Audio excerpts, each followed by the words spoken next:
This is the AWS Morning Brief Security Edition. AWS is fond of saying security is job zero. That means it's nobody in particular's job, which means it falls to the rest of us. Just the news you need to know, none of the fluff.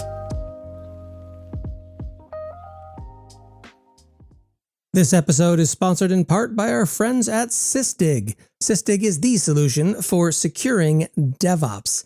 They have a blog post that went up recently about how an insecure AWS Lambda function could be used as a pivot point to get access into your environment. They've also gone deep in depth with a bunch of other approaches to how DevOps and security are inextricably linked. To learn more, visit sysdig.com and tell them I sent you. That's sysdig.com. My thanks to them for their continued support of this ridiculous nonsense. Somehow a week has gone by without an S3 Bucket Negligence Award to pass out for anyone. I really hope I'm not tempting fate by pointing that out, but good work, everyone.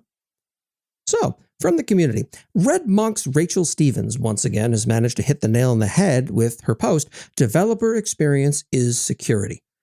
I don't believe that it's a coincidence that for a while now I've thought that Google Cloud offers not only the best developer experience of the hyperscale clouds, but also the best security. I didn't come to that conclusion lightly.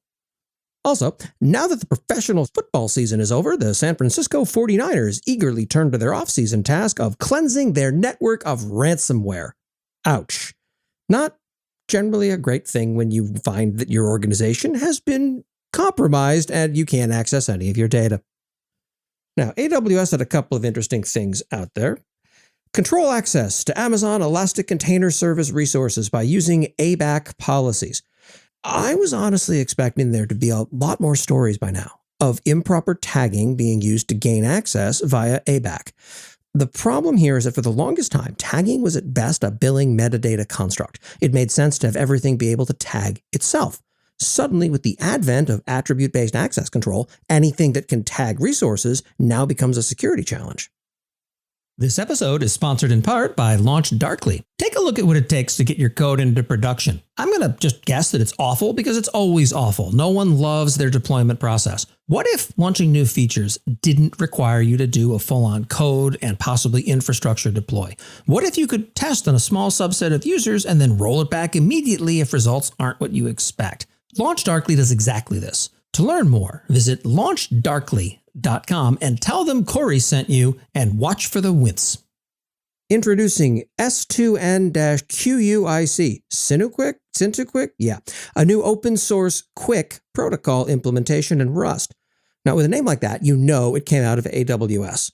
This is a bit in the weeds for most of us, but the overall lesson to take from the release/announcement is don't roll your own cryptographic implementation, with the obvious exception case of unless you're AWS. Top 2001 AWS Security Service launches security professionals should review Part 1. Okay, this summary post highlights an issue with how AWS talks about things. Some of these enhancements are helpful, some are not, but every last one of them are features to an existing service. Sometimes those refinements are helpful. Other times they simply add unneeded complexity to a given customer's use case. This feels a lot more like a comprehensive listing than it does a curated selection, but maybe that's just me. And lastly, I stumbled over a tool called Ghostbuster, which is surprisingly easy to use. It scans your DNS records and finds dangling elastic IPs that can be misused for a variety of different purposes, none of which were going to benefit you directly. It's been a while since I found a new tool that I was this happy with how straightforward and simple it was to use. Good work. And that's what happened last week in AWS security.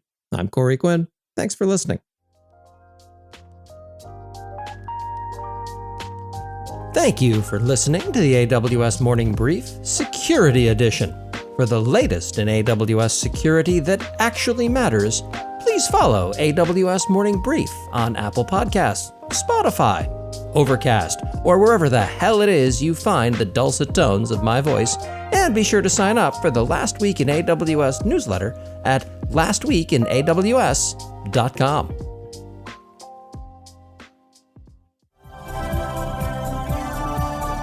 This has been a Humble Pod production. Stay humble.